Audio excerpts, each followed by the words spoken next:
Boa tarde, bem-vindos. Sexta-feira, a gente vai encerrar a semana com uma conversa super bacana. Claro que eu já me atrapalhei aqui e não tô com o pin que eu tinha aqui, fixar aqui. Mas tudo bem. Boa tarde, boa tarde. Hoje a nossa conversa vai ser maravilhosa. Quanta gente entrando. Oi, Corina. Oi, todo mundo. A gente vai falar sobre o poder da alegria. Uma coisa linda. Com o escritor, educador e palhaço Cláudio Tebas. Bom, eu já falei para vocês várias vezes da importância que eu dou às nossas parcerias, principalmente a do Magalu, que está aqui com a gente no Glamurama nessa temporada. Isso é um reconhecimento e eu fico muito, muito feliz. Cada semana a gente escolhe um tema. Oi, Cláudio, já vi que você está aí, já te chamo. Cada semana a gente escolhe um tema e essa semana, como não poderia deixar de ser, é Dia dos Pais. Então lá no Glamurama tem um monte de ideias de presente para o Dia dos Pais, pode ir lá escolher. Tem coisas mega charmosas, bem com a cara do Glamurama. E é bom aproveitar porque o Magalu é dos raros que entrega rapidinho. Então, se comprar, ainda dá tempo de chegar do Dia dos Pais, domingão. Bom, já vi que tem um monte de gente aqui que eu conheço. Isabelle. Ai, oi, Shirley. Fegrilo, todo mundo aqui. Agora eu vou chamar o Cláudio, que ele já está aqui presente.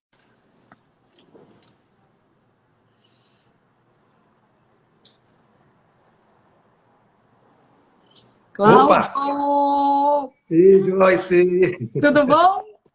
Eu estou bem, muito feliz de estar Que aqui com prazer você. ter você aqui, viu? Prazer também, muito obrigado pelo convite. Já vi que está falhando um pouco a sua internet. Você está no Wi-Fi ou no Sim. 4G? Eu estou no Wi-Fi. Eu estou no melhor Wi-Fi aqui da casa, mas eu posso mudar de endereço de Não, repente para pegar o outro. não. Vamos tentar assim, tá? Todo mundo já está Tá. acostumado que de vez em quando... Cláudio, é Tebas ou Tebas? Tebas. Tebas. Tebas. De onde é seu sobrenome? Puxa, é uma história longa, mas todo mundo pensa que é grego. Mas na verdade é um apelido de família assim do tataravô que foi incorporado ao nome da família. Ah, que barato. Então não é sobrenome, é como se fosse um nome juntado, né? Ele virou um sobrenome, mas ele não era uma coisa assim anterior a esse apelido que foi pegando, virou o nome e acabou ficando para sempre. Mas isso lá, o tataravô, acho. Então tá bom, vamos tentar, tá dando umas paradinhas aí, tá? Eu vou te Tá. apresentar um pouco, Cláudio. Para quem não conhece, o Cláudio é educador, escritor, palestrante e palhaço. Amei isso, amei. Ele é especialista em questões essenciais de relacionamento, como construção da sensação de pertencimento, da confiança e da escuta. Eu achei isso lindo. Lindo, lindo, lindo. Construção da sensação de pertencimento O Cláudio é cofundador das Forças Amadas. Não confundam com Forças Armadas. Forças Amadas, de amor. É um grupo especializado em atuar na reconstrução humana de moradores de regiões com problemas que passaram por algum tipo de catástrofe. Seus livros, com foco em relacionamento e convivência, já venderam mais de 700 mil exemplares. Tudo isso, É, parabéns. obrigado. Parabéns. No Brasil, isso aí é realmente maravilhoso. Fora essa atividade como escritor, Cláudio dá aulas para crianças, é palhaço, como eu disse, e há mais de 10 anos realiza oficinas de arte e criatividade em escolas, centros culturais, bibliotecas, livrarias, etc, etc. Seus livros infantis já foram lançados em 7 países, Cláudio. Eu tenho tido essa sorte. Esse ano saiu na Holanda e na Coreia. Agora, acabou de sair. Eu não diria que é sorte, tá? Eu diria que é talento mesmo. Obrigado. E, e os poemas do Cláudio já foram musicados, entre outros, por Zé Cabaleiro, o Zé Cabaleiro, que é um músico que eu adoro, um cantor, compositor, e o Chico César, que é outro maravilhoso. Cláudio, como é que você virou? Como você virou educador e escritor, eu até entendo. Como você virou palhaço, por exemplo? Como que aconteceu? Ou você antes virou palhaço para depois escrever? Como que foi? Tá bom. Espero que esteja conexão boa. E você faz um tchauzinho assim. E, por favor, não fique muito parada, que eu acho que você congelou de vez em quando você mexe. É, olha, eu entrei em contato com uma amiga, autora de livros infantis, Eva Furnari, que é muito conhecida, acho que é uma das maiores autoras de livros infantis de todos os tempos no Brasil.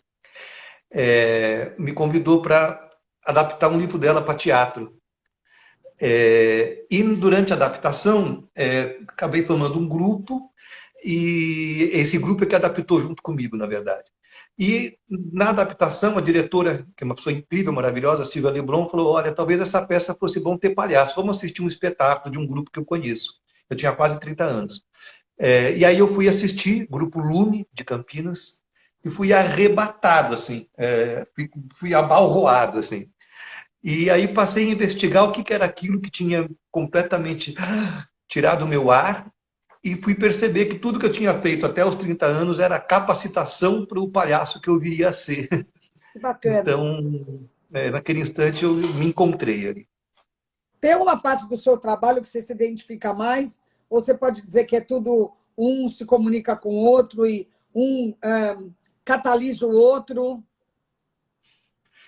Olha, se eu tivesse que me definir numa palavra, é palhaço.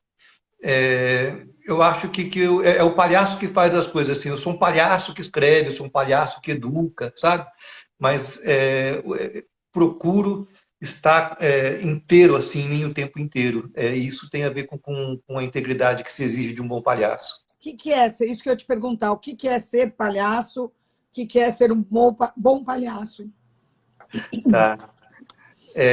Olha, na linha de investigação que eu tenho me dedicado há quase 30 anos, o palhaço não é um personagem criado de fora para dentro. O Roberto Benigni que fala que o palhaço interpreta a si mesmo. Então, o palhaço, quem ousa investigar essa linguagem, passa uma vida investigando a si mesmo, mas ao contrário do que a gente faz no dia a dia, normalmente, que é encontrar e esconder ali, o palhaço encontra e revela. Então, o palhaço ele lida com questões profundas da nossa humanidade mesmo. E isso comunica a gente com. Me sinto muito de mão dada, assim, como com meus ancestrais, bobos da corte, bufões. O palhaço, ele né? O bobo da corte não era um personagem, ele era cooptado das ruas para ir para a corte. Mas ele era a loucura que transitava nas ruas e a corte precisava de um ar que transitasse ali, chamava o bobo da corte para ir lá para dentro. E que tinha uma função muito importante, né? Eu acho que o bobo da corte sempre teve, os bobos que sempre tiveram, sempre terão essa função mesmo, de poder falar para o rei ou para o nobre aquilo que tinha que ser dito e ninguém tinha coragem, né? E isso é um consenso geral, né? Que Mas bonito, a né? gente, eu acho uma função muito bonita, eu tenho muita honra de ser palhaço. Mas a gente só tem essa liberdade de poder falar se a gente acessar uma coisa que na nossa sociedade, que é o slogan ao sucesso, o palhaço vive nesse mundo ao contrário, né? Só tem liberdade para falar aquele que não tem nada a perder. Então, o palhaço ele se conecta com a nossa natureza humana essencialmente perdedora. É por isso que o bobo na corte tinha liberdade para falar. Ele não tinha aspiração nenhuma de poder lá dentro. Ele nunca seria nada lá dentro. Então, Cláudio, não é todo mundo que pode ser palhaço, né? Que tem capacidade ou que tem condição de ser palhaço, né? Puxa, eu acho que todo mundo que quiser trilhar esse caminho poderá tentar e ser. Mas algumas pessoas estão tão ancoradas, né, nos bens simbólicos que colocam em cima para julgar merecedor de amor, que para essas pessoas que precisam muito desses, como no Fusca tinha antigamente, daquele negócio que a gente segurava assim, para essas pessoas que precisam muito se ancorar nisso, elas terão mais trabalho mesmo. Mas sempre que consegue abrir uma frestinha de ar para passar pela janela, já é um alento. Qual que é uma história no início da sua carreira como escritor, que acabou te inspirando para a sua vida? É essa que você falou? Não, não é isso do palhaço, né? Você tem uma história que, no começo da sua vida, que te transformou, que te iluminou o caminho? Puxa, tenho tantos encontros com mestres nos meus caminhos, assim, que eu posso contar algumas. Fala alguma que seja relevante para você. Tá, uma relevante para mim, assim, eu sou feito de cabeça, corpo, membros e brincadeira. Eu brinco. E não separo a brincadeira da vida, assim, agora é Você hora de já era brincar. uma criança assim? Eu era uma criança brincalhona, assim, mas eu acho que eu fui acessar o poder do brincar como um superpoder para resistir ao bullying que eu sofria, porque sempre fui muito magricelo e levava porrada na escola. Então, o brincar, ele causava uma sensação de descolamento, nossa, cara, descolado. Então, eu fui parando de apanhar a hora que eu fiz a minha turma de descolados, lá na turma do fundão, do Colégio Objetivo. É, mas o pequeno mestre, eu vou contar essa história de transformação, que tem a ver com brincar. Conto sempre essa história e de partilho com todo o meu coração com você. Quando tinha Ótimo. saído o meu primeiro livro, o Amigos do Peito, o primeiro livro meu infantil que saiu, e esse foi musicado, tudo que tem Chico César, Zé Cabaleiro e muitos outros artistas incríveis. Isso mais ou menos 20 e tantos anos atrás, saiu esse livro e a editora me ligou falando que uma escola tinha adotado o meu livro. Mas eu fiquei me sentindo muito, assim, fiquei me achando um Machado de Assis, assim, né? E, e aí a escola mandou assim, olha, Cláudia, as crianças têm muitas perguntas para te fazer. E aí me mandaram um carro me buscar, fiquei me sentindo muito importante, entrei no carro. E não sei se você tem esse hábito, eu tenho muito. No caminho, eu fui me preparando, assim, antecipando tudo que poderia acontecer. Então, na minha cabeça, eu fui formulando todas as perguntas que as crianças poderiam me fazer para chegar bem preparado na escola. Era a primeira vez que aquilo acontecia, né? E aí eu cheguei na escola, não esqueço mais, foi muito emocionante. As crianças estavam sentadas assim no chão, todas, com meu livro na mão, me deu uma coisa, sabe? E elas estavam assim, sabe quando criança fica até se chacoalhando de tanta frenesi? E percebi claramente que elas estavam assim, excitadíssimas por dois motivos. Primeiro, que estava o autor do livro lá na escola. E segundo, porque eu estava vivo. porque criança sempre... porque criança sempre acha que tinha nome de praça, morreu, né? E aí, eu estava lá, como eu tinha me preparado muito direitinho, né? Eu falei, alguém tem alguma pergunta para me fazer? E aí eu chego na história que eu quero partilhar com você, de um pequeno mestre transformador da minha rota. Alguém tem uma pergunta para me fazer? E um menininho levantou o dedo assim, e estava com franjinha, vermelhinho de vergonha, mas bravo bastante para ser o primeiro a levantar o dedo. E eu falei, qual que é a tua pergunta? E ele me perguntou, a gente pode brincar primeiro? Ah, eu achei aquilo, Joyce, eu achei aquilo tão lindo. E aí eu tive a sorte de, naquele instante, devolver a pergunta, que poderia ter ido em frente, né? Eu falei assim, claro que pode, mas por que você quer brincar primeiro? Aí fala se eu não encontrei um mestre. Ele me respondeu assim, eu quero brincar primeiro, porque depois que a gente brinca, a gente fica amigo.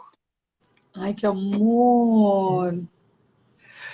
Depois que a gente brincasse, eu não ia ser mais o Cláudio Tebas, o escritor do livro, ia ser o meu amigo. A minha pergunta não ia ficar mais com vergonha de perguntar. Com o amigo eu me sinto mais livre para falar, mais aberto para receber, né? Então, o brincar para mim, e olha, que depois de 30 anos investigando o brincar como criador de campos de escuta, tem muitos filósofos que falam disso, do brincar, mas esse menino é o que traduz a complexidade com mais simplicidade, eu acho. E que bonito, né? Que bonito, que bonito. Essa história, esse, como é que você resolveu usar esse seu lado, esse seu ser palhaço para ajudar os outros? Assim, para em escolas, hospitais ou em acidentes, em zonas de complicadas, né? Uhum. Olha, eu nunca me achei uma pessoa do teatro, embora tenha feito parte de um grupo que fez muito sucesso durante um tempo em São Paulo, jogando no quintal, um grupo de improviso. O palco foi um acidente na minha vida, assim. Eu sempre gostei muito da rua. Eu adoro esses artistas de rua que, com muito pouco recurso, ele junta uma multidão na sua volta, acho aquilo encantador. E isso é muito ancestral, me sinto muito dando fluxo a uma história de palhaçaria da Idade Média, assim. Engraçado que eu faço sempre isso. E aí fui pego de surpresa, não muito tempo atrás, um telefone tocou, um instituto grande de um banco, me ligou falando assim, Cláudio, a gente queria que você fizesse uma palestra sobre voluntariado. E eu fui pego completamente de surpresa com aquilo. Só naquele instante em que me ligaram, eu fui perceber que o que eu fazia as pessoas chamam de voluntariado. E tanto que a palestra chama involuntário. E aí, chegando na tua resposta, como eu fui pego de surpresa, eu tinha que montar uma palestra, eu comecei a escrever, por que eu faço isso? E as primeiras respostas foram muito edificantes, bonitas. Para conseguir um mundo melhor, para conquistar. E não é por isso, honestamente. Eu faço isso porque isso me devolve uma sensação de pertencimento ao mundo, assim. Eu faço porque é bom para mim, sabe? Eu faço porque a hora que eu posso encontrar com outro, para com um ou outro fazer alguma coisa positiva, eu sinto dando fluxo, assim, as coisas boas que a vida me dá e eu recebo tanto. Então, a gente vai dando fluxo nos encontros. Eu acho que você só consegue fazer coisas boas quando você sente que é bom para você, né? Porque aí você transmite justamente essa sensação de belo, né? De relevante, né? Eu acho que quando você vive um encontro, e como eu trabalho com jogo, quando a gente brinca com o outro, eu tenho vários projetos que têm a brincadeira como criação de conexão humana. Depois posso contar de um deles, chama Play Monday. Mas Sim. quando você encontra com o outro para brincar, os dois, como se a brincadeira fosse um filho, sabe? Os dois se encontram e os dois dão o melhor de si para acontecer aquele instante mágico, que é um pega-pega, um esconde-esconde, um para o ímpar, alguma coisa que a gente se olha e acontece algo que é muito maior do que eu e você, algo que acontece só com nós dois. Que bonito.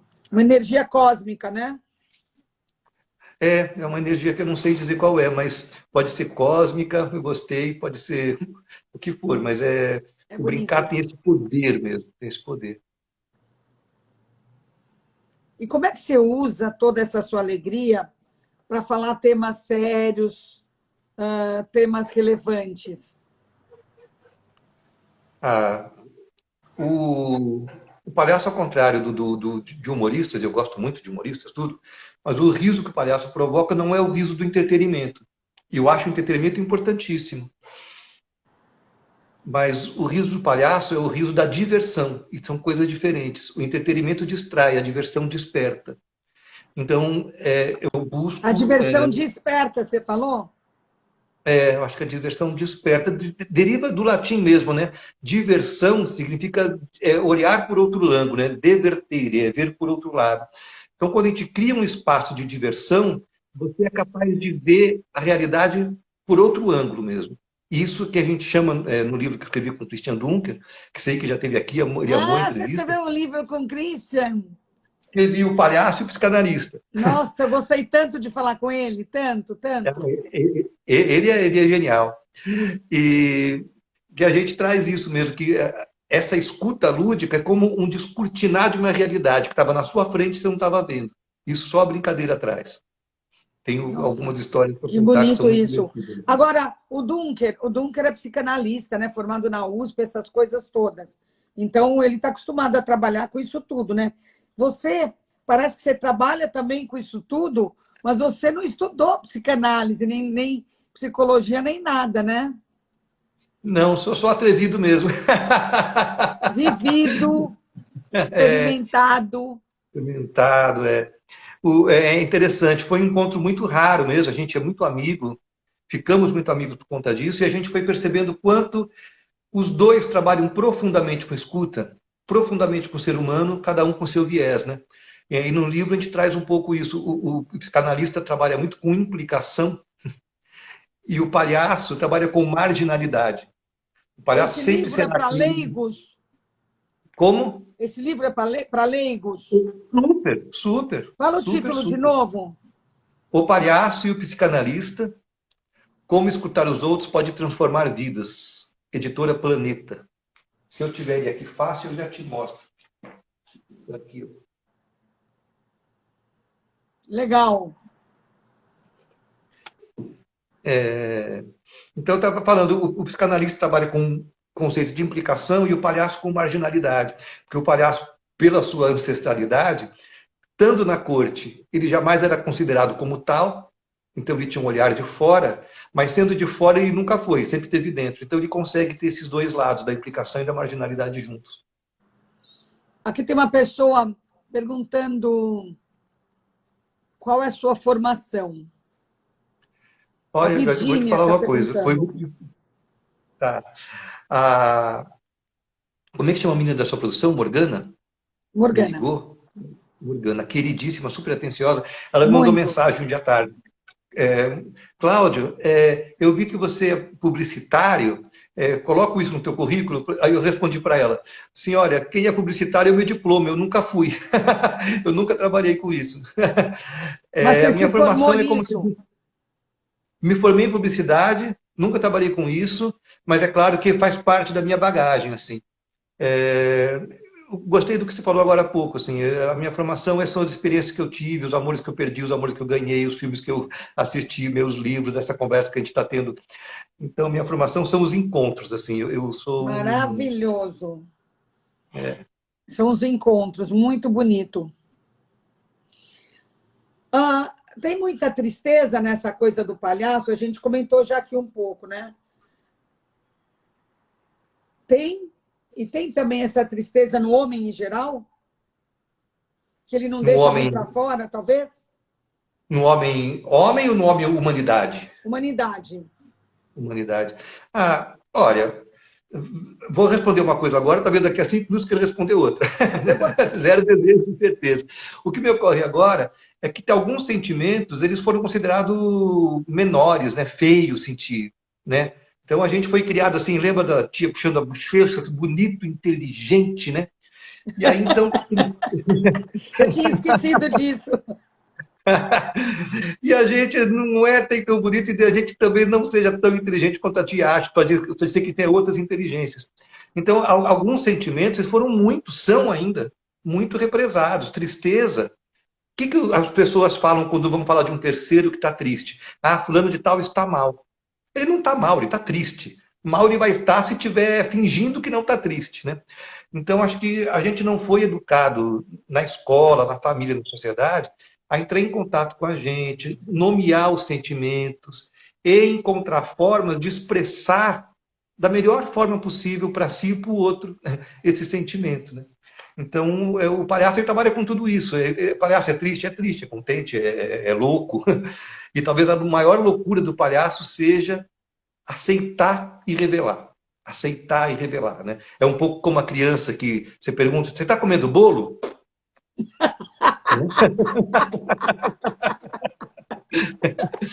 O palhaço revela, não tem jeito. Tô e tá bom. É incrível que você fala muito como psicanalista, né? A sua linha de raciocínio é bem psicanalítica, né? De analisar o ser humano, de analisar o comportamento. Muito interessante. A Mônica está aqui perguntando, pediu para eu pedir, eu acho que é Mônica, Mo Fragoso, deve ser Mônica, para você falar sobre a Escola dos Pais. Mônica, um beijo, querida. A Escola dos Pais foi como eu conheci o Christian.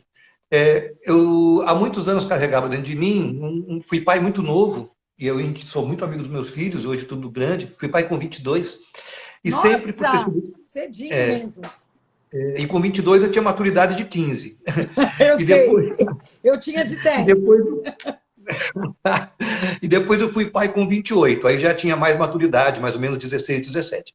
E aí eu fui carregando todas aquelas angústias de não ter, será que eu fiz direito, será que eu estou sabendo fazer? E aí em 2015, depois de muito elaborar, eu tinha feito uma pós que foi muito transformadora, Pedagogia da Cooperação. E aí a gente montou na escola que eu estou vinculado há muitos anos, Carandá Viva a Vida, um grupo que chama Escola dos Pais. Não é escola de pais, é dos pais, é deles. Que é um grupo que é um pouco peculiar, porque é um lugar onde pai e mãe se encontram para falar de si e não dos filhos. É um pouco diferente daqueles encontros para falar. Nossa, como dar psicodrama? limite. não é bem... Não, psico sempre, drama às vezes.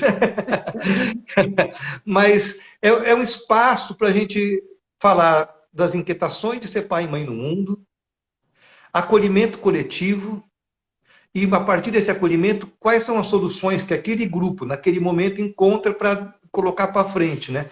Então, ele é muito prático, assim, na verdade, né? Então, por isso que ele é muito formador de um grupo coeso, assim. Muito Eu falei por interessante. isso. E os pais merecem, né? A gente precisa muito, porque ninguém nasce sabendo ser pai, né?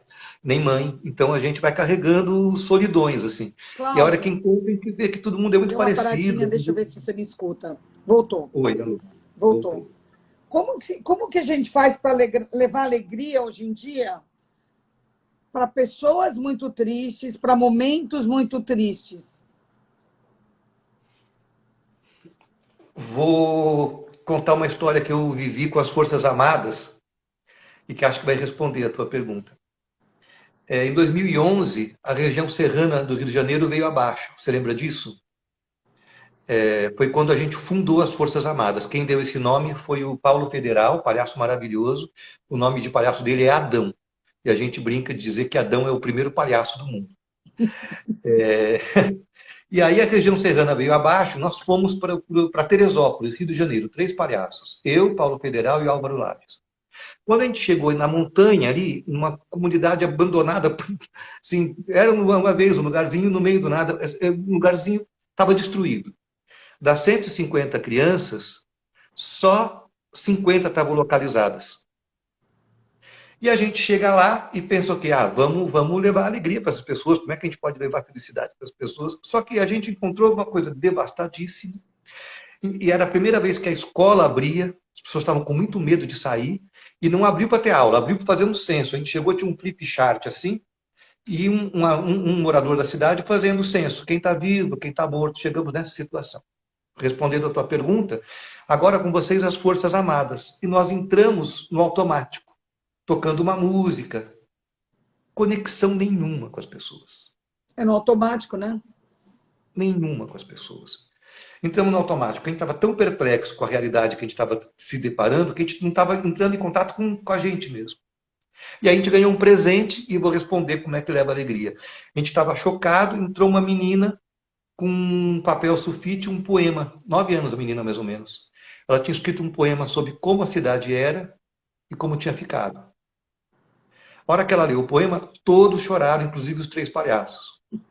E naquele instante a gente percebeu que a gente não estava lá para alegrar, a gente não estava lá para motivar, a gente não estava lá para entusiasmar. A gente estava lá para fazer companhia. Já tá junto, né?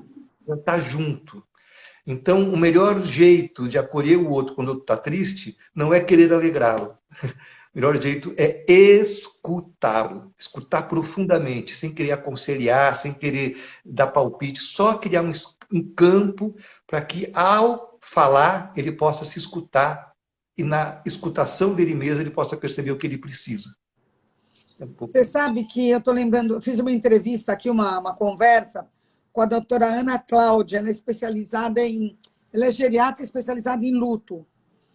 E aí, eu falei para ela, o que você conversa quando você vai, como é que você conversa? O que você diz para uma pessoa que está morrendo? Qual é o seu critério de funcionamento? Qual é o seu discurso? Ela falou, não digo nada, só ouço. É isso, é isso. Eu tive a honra de ser mestre de cerimônia do TED da doutora Ana Cláudia Quintana, né? Ah, que barato! Olha que mundo! Foi um encontro bem importante ali, foi muito transformador. É bonito, porque o seu trabalho esbarra nisso, né? Tem a ver com o trabalho dela. Tão bonito esse trabalho de vocês. Eu preciso te falar uma coisa, me deu vontade de falar uma coisa. Você trouxe a doutora Ana Cláudia. O palhaço trabalha com perda. Fundamentalmente com perda. Quem me conhece, algumas pessoas aqui na live eu estou vendo, o palhaço trabalha com esse conceito de por que o sapato do palhaço é grande. E eu te pergunto, Joyce, por que o sapato do palhaço é grande? Porque foi o único sapato que ele encontrou. É um pouco isso mesmo. É porque o sapato do palhaço é grande porque não é dele, Ele encontrou desse tamanho que tinha, né? é o que tinha. Então, o sapato do palhaço simboliza a nossa natureza humana perdedora mesmo. A gente vai perder amores, fases da vida, vamos perder pessoas que a gente ama, né? Mas ao reconhecer-se perdedor, o palhaço se conecta com o que nunca vão tirar de nós. Isso que a doutora Cláudia também trabalha. Que vão perder as pessoas, a gente vai perder as pessoas que a gente ama, mas a gente não perde as histórias que viveu com elas. Então, o palhaço se conecta com isso. Nossa, que bonito. Olha, a gente ia falar de alegria, tá? Pelo menos eu prometi isso aqui para a turma que está comigo, tá aqui conosco. Eu tô achando tudo muito bonito, muito lindo o seu trabalho, parabéns. E como todo palhaço, né? Um pouco melancólico, extremamente profundo, né? E verdadeiro. Obrigado, muito obrigado. Eu vou falar uma coisa para você. Eu sei que a gente ia falar de alegria, e para mim é uma alegria poder falar dessas coisas, num mundo que está tão represado e que a gente não pode ser quem a gente é, e que está tão. E que 90 mil pessoas morreram, a gente está fazendo de conta que não está acontecendo nada. Eu fico feliz de a gente poder ser autêntico um com o outro. Então é uma grande alegria para mim estar aqui. Eu não acho que a gente. Só vou falar, só quero reparar uma coisa aqui. Eu não acho que a gente não está fazendo conta de que não está acontecendo nada. Eu acho que a gente está procurando meios de sobreviver, né? Alguns sim. Alguns sim, outros não. É verdade. É verdade. O que quer dizer questões essenciais de relacionamento? Quais são essas questões que você é especialista ou que você trabalha com elas? Eu preciso te falar uma coisa. Esses currículos todos eles me deixam com tanta vergonha, porque, na verdade, eles deixam a gente tão mais importante do que a gente é. Eu nem sei a origem, porque na hora de fazer site, às vezes tem algum consultor que coloca umas palavras lá. Mas sabe por quê? Eu acho que, às vezes, é uma maneira de simplificar a pergunta. Uhum. Sim, sim, sim. Total, total. A pergunta é ótima. O currículo que não é. Eu acho que o que é essencial no relacionamento, se eu tiver que dizer, é uma palavra que está muito gasta, é vulnerabilidade. Está muito gasta essa palavra, né? Virou qualquer coisa. Meu óculos está tão vulnerável, né? E a vulnerabilidade é tão essencial para o palhaço, né? Que é poder abrir a porta, olhar para o outro de maneira autêntica. Mas é essencial para todo mundo, né, Cláudio? Não é só para o palhaço. Não, não. Para todo mundo. É que o palhaço, por ser o ser humano em sua essência, ele expressa ele pisa sobre isso, né? Mas quanto mais vulneráveis nós formos, mais a gente vai se encontrar de maneira amorosa, verdadeira, né? Sincera. Então, acho que as questões essenciais é isso: vulnerabilidade, a escuta, né?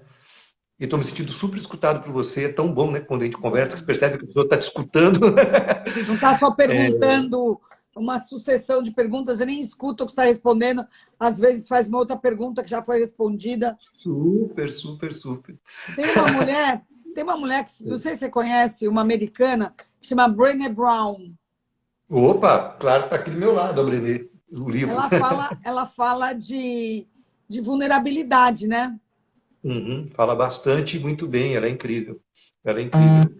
Ela tem uma qualidade que eu acho que é a generosidade de tornar simples coisas que são muito difíceis, às vezes, de entender.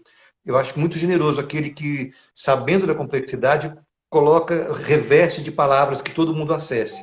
Eu acho que ela tem essa generosidade. Muito bonito isso. Eu faço uma série de conversas, uma vez por semana, às quintas-feiras, um trabalho voluntário para o Hospital das Clínicas. E eu entrevisto os médicos de lá, que estão na linha de frente da Covid, infectologistas. Ontem foi a doutora Cássia, que faz pesquisas de laboratório. E, enfim, já fiz não sei quantas. E por que eu estou falando isso agora, hein? A gente falou da vulnerabilidade. Das palavras difíceis. Então, eu fico pegando primeiro aqueles currículos de cada um dos médicos. É uma loucura, uma loucura. Eu quero ajoelhar para falar com eles. Ontem a professora Cássia, eu falei, como que eu te chamo? Porque ela era tanta coisa. Ela falou, me chama de Cássia. Eu falei, eu não vou te chamar de Cássia com esse currículo, desculpa. Você pode escolher entre professora e doutora.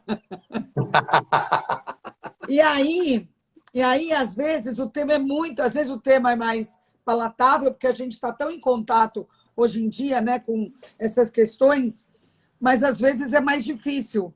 E aí eu fico tentando fazer com que aquela conversa tão espinhosa e cheia de detalhes que a gente não está acostumado a transformar isso numa coisa que eu entenda, né? Que para começar, se eu não entender, eu não consigo falar. Aí, eu acho que é isso que ela faz, né? Ela traduz para uma linguagem palatável para a gente, né, em geral. Super, super.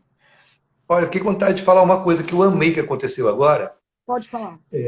Eu amei quando você se perdeu um pouquinho, esqueceu por que mesmo que estava falando. Porque sabe por quê? Porque eu acho que isso significa que a gente está junto, de verdade. Porque eu acho que essas conversas pela internet, as lives todas, muitas dessas lives eu vejo as pessoas falando assim, gente, vamos voltar para o tema? E a boa conversa é aquela que a gente se perde. Então, eu gostei muito que você se perdeu, porque me fez, ai, que bom, a gente está junto num caminho que a gente não sabe onde vai dar. Isso é bem eu. Eu sei que é bem você, mas também é bem eu. Vamos junto para lugar nenhum. Vamos junto. É mais importante ir junto que chegar. É gostoso. Eu acho que o grande barato dessas conversas que eu tenho tido é que eu me sinto totalmente natural, totalmente. Já chorei em várias delas. Hoje eu estou quase chorando, mas já chorei em várias delas e não é a melhor coisa, tá? Não me sinto muito bem chorando na frente de todo mundo, mas acontece. E o barato é essa coisa, essa conversa. Eu nem gosto de chamar de live, porque eu acho que é uma live, mas é uma conversa, né? Não é uma entrevista. Eu não me sinto Isso, entrevistando ninguém. Eu me total. sinto realmente conversando com as pessoas. E com pessoas que, como sou eu que escolho, claro, a Morgana, que está aqui, me ajuda muito, mas eu gosto de escolher pessoas que, por algum motivo, eu já saiba que vão transformar minha vida, a minha Ah, que... vida. E aí acaba Uhum, transformando a vida de tanta gente junto, porque é de verdade, né? uhum. É, total. Eu acredito também A que... próxima questão tinha a ver com pertencimento, e eu acho que é justamente isso que a gente está falando, né? Traduz um pouco isso, como que se constrói, como se pertence, pessoas que não pertencem. Como são as pessoas que não pertencem? Ah, que pergunta. Deixa eu pensar. Eu adoro. Todas as minhas Vou. conversas, chega uma hora que o cara fala a mesma coisa. Ai, que pergunta difícil. O Dunker também falou uma hora.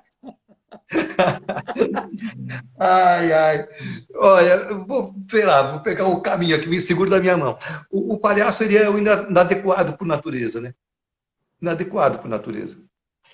E acho que todos nós somos inadequados. Então, quanto mais a gente tenta se adequar, menos a gente se sente pertencente. Porque para se adequar, a gente tem que colocar tanta camada em cima para parecer, né, que é, a gente duvida da nossa capacidade de ser amado pelo que a gente é, simplesmente. E a gente vai construindo uma sociedade assim, meio de banco de amor por comportamento. Para eu me sentir amado, eu tenho que fazer tal coisa para você me amar, né? Então, eu acho que a sensação de pertencimento é a gente dar a mão para a nossa esquisitice, né? Então, quanto mais a gente se esquisitar, quanto mais a gente se estranhar, quanto mais a gente esquecer o que estava falando, pegar qualquer caminho, mais a gente vai construir uma sensação a esse grande mundo de humanos imperfeitos, né? Acho que é um pouco isso. É maravilhoso. Esse mundo no qual eu me incluo totalmente, e eu troco essa palavra que você falou, esquisitice, no meu caso, né, eu uso muito birutice. Eu me considero biruta, mas com prazer, sabe? Não é totalmente assim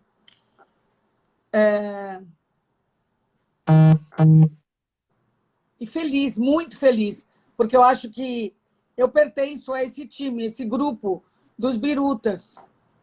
Dos birutas felizes, engraçados, livres, soltos. É um grupo Ah, maravilhoso, né? maravilhoso. E adorei que você usou a palavra biruta. Fazia tempo que eu não ouvi e amei, porque lembrei da biruta mesmo, aquela Fica coisinha, né? voando para os Que lados, né? adorei. E nesse momento agora me veio isso, né? Que a biruta ela não tem compromisso de olhar só para lá. Ela pode olhar para cá, pode olhar para lá, ela é livre para olhar para onde ela quiser. Maravilhosa biruta. É, Você acha que mesmo com essa pandemia, as pessoas não estão escutando umas às outras? Porque antes da pandemia, ninguém escutava ninguém, né? Só olha para o seu umbigo e é uma vida muito solitária, muito egoísta, muito egotônica. Você acha que talvez agora as pessoas vão ouvir umas mais as outras? Elas estão ouvindo umas mais as outras? puxa, acho que primeiro, falando pelo meu olhar aqui, a primeira surpresa é o quanto que eu, que era tão avesso a esse espaço que a gente está agora, de internet, o quanto ele se revelou importantíssimo e quanto que ele pode servir à escuta, e eu duvidava disso. Para mim, a escuta era tão feita nas presenças, e então a boa nova para mim é que sim, é possível. Eu tenho criado campos de escuta de crianças, de adultos, através da internet, assim, através dessas plataformas todas, e com todos os delays e com todas as quedas de coisa. Então, acho que a boa notícia é essa, é possível a gente encontrar. Não sei se a gente vai se escutar mais, mas se a gente parar um pouquinho, eu tenho essa esperança, se a gente parar um pouquinho para pensar o que pode estar significando isso, eu acho que tudo isso que a gente está vivendo só vai ter sentido se a gente tiver histórias para contar depois. Na nossa família, na nossa quarentena, nessa conversa que estou tendo com você agora. Então, para a gente ter histórias para contar depois, ou seja, para que a gente tenha vivido a quarentena sem negá-la, a gente tem que estar na escuta das histórias que estamos vivendo agora. Então, acho que é um convocatória para a escuta de si, escuta do outro, né, e escuta de todos nós. Assim. Não sei se a gente consegue, mas eu sinto esse chamado. Bonito fazer essa convocatória para as pessoas se ouvirem mais os outros, né? Eu sinto bem esse chamado mesmo. Um brasileiro que é tão humano, né? Tão exprime mais suas sensações, seus sentimentos, tudo. Eu ia perguntar por que ele não é tão empático, mas tem brasileiros muito empáticos, depende da camada, eu acho, né? Da camada social. O que você me fala sobre isso? Olha, quando eu faço palestra com o Christian, a gente faz bastante. A pandemia interrompeu um ciclo de viagens que a gente vinha fazer. Tinha uma gag que eu falava assim, gente, quando eu estou com o Christian, eu fico tranquilo, que se fizer pergunta difícil para ele, ele tira de letra. E se fizer pergunta difícil para mim, eu passo para ele. Eu não sei o quanto que o brasileiro é mais empático ou menos empático, mas tenho a impressão que o que a gente está vivendo agora está desvelando uma faceta que a gente não era tão bonzinho quanto a gente se atribuía, né? Tão aberto quanto a gente era. Está sendo bom para revelar que a gente tem muito a aprender sobre isso. Assim. Somos muito festivos, mas talvez não tão acolhedores, de verdade. Né? Eu fui aprender agora, na quarentena, o sentido da palavra acolhimento. Eu vou te contar, que acho que pode ajudar a gente a chegar nessa resposta. Sim. Acolhimento, eu fui procurar nas etimologias da vida, acolher deriva de colher, e colher deriva de coleta. E coleta é que dá origem à coletividade. Então, acolhimento é a essência da formação de uma coletividade. Então, eu acredito que se a gente quiser criar realmente um campo mais empático, nós temos que nos tornar mais coletores. coletores nesse campo virtual, nesse campo de quarentena que está vivendo, coletar os afetos, colocá-los no meio do bando, pensar que a gente, durante muitos anos, foi extrator-coletor, né? A gente extraía, coletava, e éramos tão frágeis, e a natureza tão dadivosa, mas tão hostil, que tudo que era coletado era coletivizado no centro do bando, para ser partilhado entre todos. Então, acho que tem esse chamado, para sermos mais empáticos, a gente tem que perceber que todos os afetos coletados, eles simbolizam que o que afeta um vai afetar outro com toda certeza. E é a partilha dos afetos que vai nos fortalecer, assim como a partilha da coleta dos grãos. Então, acho que é um chamado para a gente se tornar mais empático, é coletar e coletivizar. Você sabe que eu fiz a pergunta para você e eu fiquei pensando também. Eu ia falar para você que talvez as camadas sociais mais baixas sejam mais empáticas, pratiquem mais a empatia do que as mais altas. Aí, nesse meio tempo, enquanto eu estava pensando e você falando, eu lembrei também que nas entrevistas e nas conversas com os médicos do HC, vários deles comentam o quanto eles ficaram surpresos com o volume de doações em dinheiro para o HC, que foi muito acima do que eles imaginaram. Eu continuo ajudando nessa coleta, né? Toda vez que eu faço uma live, a gente pede e multiplica. Então, de uma certa maneira, eu estava julgando sozinha aqui comigo mesma que as camadas mais altas são praticam menos a empatia do que as mais baixas, porque nas comunidades todos são colegas, todos estão no mesmo barco, tem uma coisa comunitária, né? Tanto que chama comunidade, que é muito bonito de se ver e que nas classes mais altas não tem isso. Porém, nesse momento, eu não sei se isso é empatia ou não, as pessoas estão doando muito mais do que jamais doaram, né? As pessoas ricas. Eu estou discutindo aqui, tentando ver o que é meu julgamento, o que não é, tentando realmente respeitar o que eu estou sentindo. Acho que a gente não pode confundir, embora seja muito bem-vinda toda doação será bem-vinda, não pode confundir doar para o outro com fazer com o outro. E aí a gente volta para uma coisa que você falou agora há pouco, que me tocou assim, não lembro qual era a palavra, que acho que mais do que interdependentes, nós somos intersomos. Então, a doação, ela, embora seja necessária, ela pode ocultar, de alguma forma ainda, esse desnível. Eu faço por você. E nas camadas mais baixas, em que ali a necessidade, ali, a extração do grão precisa ser partilhada, porque precisamos, eu faço com você. O que me afeta, te afeta, né? É bonito. É mais bonito, como sentimento, é muito mais bonito. Eu entendo o que você está falando. E entendo também que se não tiverem as doações, o Hospital das Clínicas, por exemplo, não pode ir para frente, né? Claro, as coisas não são excludentes, mas elas podem ser mais coisa. Não é a mesma coisa, acho que não. Tem um projeto meu que é de brincadeiras na rua, depois posso te contar com mais... Eu quero que você me fale de 2 projetos seus. O Forças Amadas, você já falou um pouquinho, mas eu quero que você fale um pouco mais. E o Play Monday, que você também já falou um pouquinho, mas não explicou.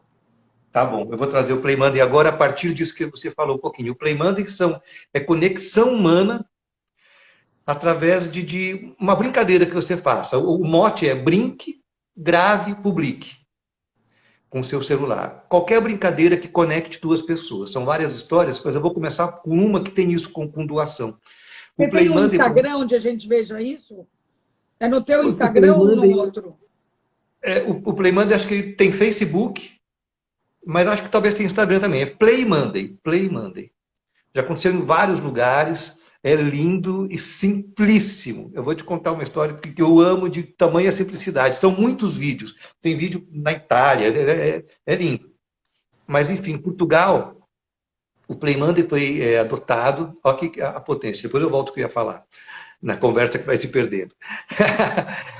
A Inês uma enfermeira, viu na internet, e ela trabalha com cuidados paliativos, que lá tem outro nome, tratamento de longa duração, alguma coisa assim. Falou da doutora Ana Cláudia, eu lembrei da Inês também agora. E a Inês me perguntou, Cláudio, eu posso levar o Play Monday para a minha unidade de saúde? Eu falei, Inês, não tem dono, é uma brincadeira. E lá em Portugal, deu tão certo que foi adotado em 5 unidades de saúde. O brincar como conexão humana. Então, não é o palhaço que vai brincar, é o médico que brinca com o acompanhante, com o paciente, a enfermeira que brinca. E tem uma frase de um senhor, lá criaram um blog, se você entrar, você vai se emocionar, Play Monday, Care and Fun. É em inglês para poder viver no mundo inteiro isso. Cuidado e diversão. E tem uma frase de um senhor que ele pergunta assim para Inês, lá em Portugal, né? Inês, vai ter Play Monday esse mês? Eles brincam de um monte de coisas lindas. E ela falou para ele assim, vai, seu fulano, o senhor gostou de brincar? Olha a frase dele. Ele falou assim, eu gostei, porque nesse dia eu brinco com a vida. E no dia a dia eu brinco de esconde-esconde da morte.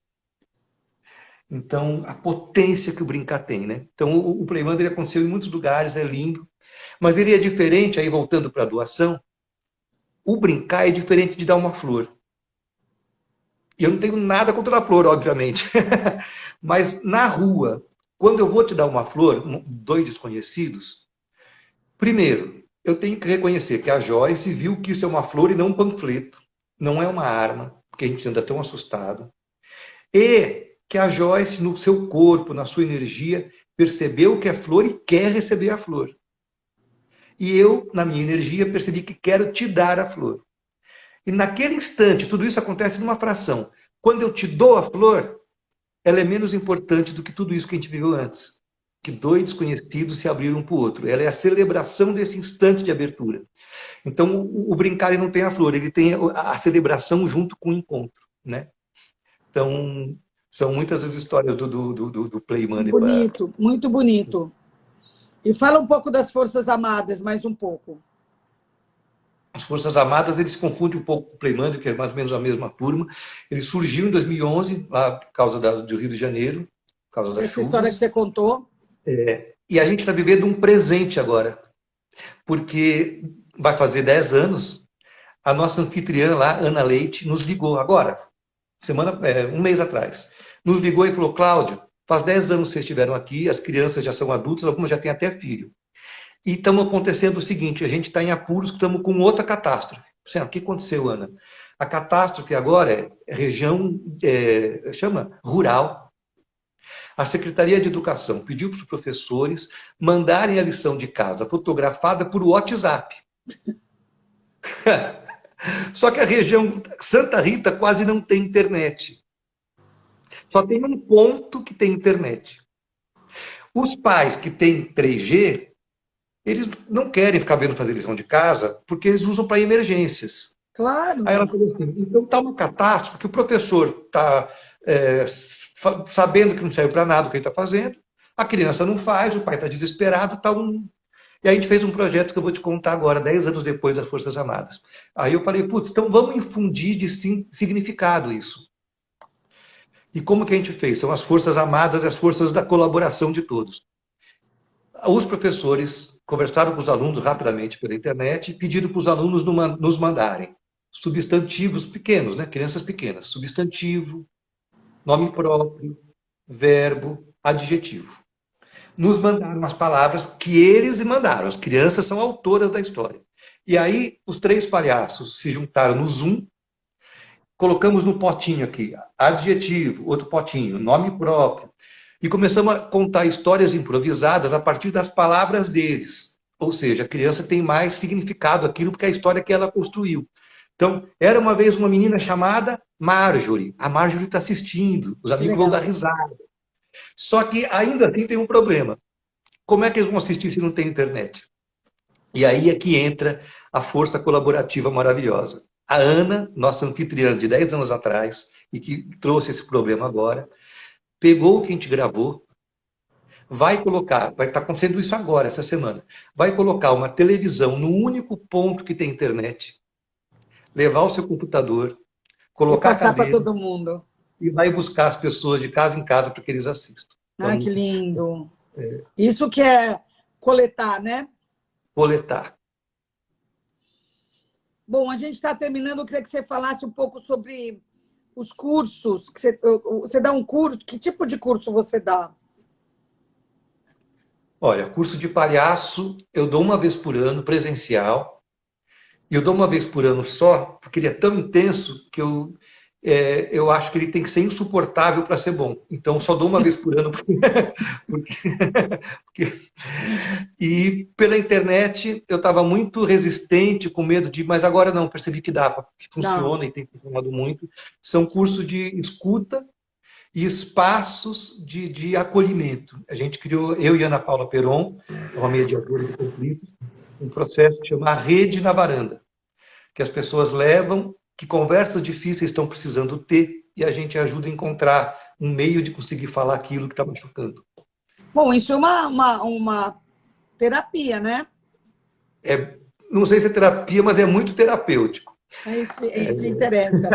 E curso, e sobre o poder da escuta? É esse daí que você escuta as pessoas? Tem a Rede na Varanda, que é uma coletividade de escuta. Vou falar de outra coisa também. Cursos, oficinas de escuta, sim, tenho feito bastante. Estou dando agora para a Escola de Psicanálise, eu esse palhaço atrevido lá no meio dos psicanalistas, dando uma oficina de Sei. escuta. Hoje mesmo cedo teve essa aula, que eu chamo de aula, mas não é aula, né? A gente encontra e descobre. Então, tem oficinas de escuta, tem a Rede na Varanda, que é partilha de conflitos, e aproveito o teu espaço maravilhoso para contar que em novembro passado, a gente criou, eu e várias iniciativas, uma rede de escuta coletiva e voluntária, chama Escutadores Coletivos. Então, está na internet, você precisa ser escutado, você entra lá e escolhe o grupo que possa te escolher, para te escutar, e se você quiser ser um escutador voluntário, você também se cadastra. Ah, que legal.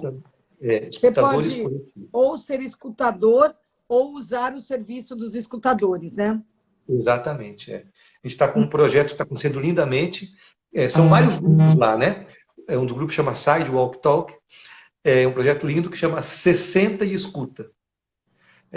Porque os idosos são as pessoas que estão mais dentro de casa, né? Então, 60 escuta dessas pessoas. Eu tenho Isso é escutado tudo no muito. Facebook. A escuta, a gente percebeu que as pessoas com mais de 60, para algumas pessoas, o WhatsApp é a rede que eles mais têm facilidade de mexer. Eu me identifico, estou quase 60 e é o que eu melhor mexo. Então, acontece pelo WhatsApp, tanto com vídeo quanto com áudio. Muito bacana. Cláudio, eu gostei demais da nossa conversa. Por um tri, você não me viu debulhada aqui, tá? E eu dou Linda. graças a Deus. Eu espero acabar, eu choro depois, tá? Linda. Foi muito emocionante, muito bonito.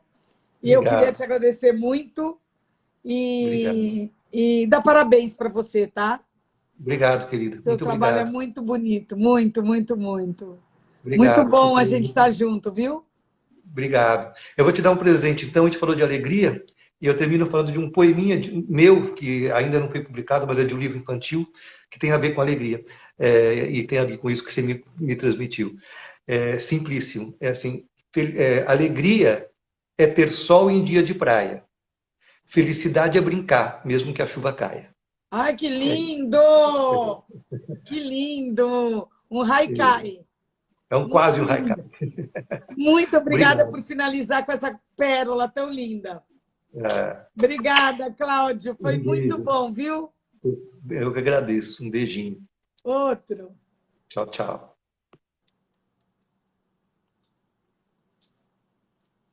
Nossa, que lindo que foi. Que lindo, que lindo, que lindo. Nossa, foi muito, muito, muito bom. Estou vendo aqui Isabelle, um monte de gente, Vanessa Cabral, a Corina gostou, todo mundo, a Elsbieta, nossa, foi muito bonito. Vera Lambiase, Isabelle já falei. Nossa Senhora, muito bonito. Não consegui nem ver quem estava aqui. Vanessa, obrigada, viu? A Vanessa que indicou para mim, para eu falar com o Cláudio Tebas. Foi maravilhoso, Vanessa. Maria, todo mundo aqui. Nossa, que delícia. Tanta gente que eu não estou tendo condições de ver. Queria agradecer a todos vocês que estiveram Pompeia Borges, muito obrigada. Eu queria agradecer a presença de todos vocês, dizer que foi uma sexta-feira iluminada. Muito bonito tudo isso. Gostei muito, fiquei emocionada, fiquei com meu coração cheio de coisas bonitas. E queria aproveitar para agradecer, então, aqui a parceria, não só de vocês, mas do Magalu, que está comigo nessa temporada de lives, está comigo com o Glamourama. E quem quiser, vai lá no Glamourama conferir as escolhas para o Dia dos Pais, que dá tempo ainda de chegar em casa, porque o serviço de entregas da Magalu funciona super bem. Então, muito obrigada, bom fim de semana e bom Dia dos Pais. Tchau, tchau. Obrigada por estar junto.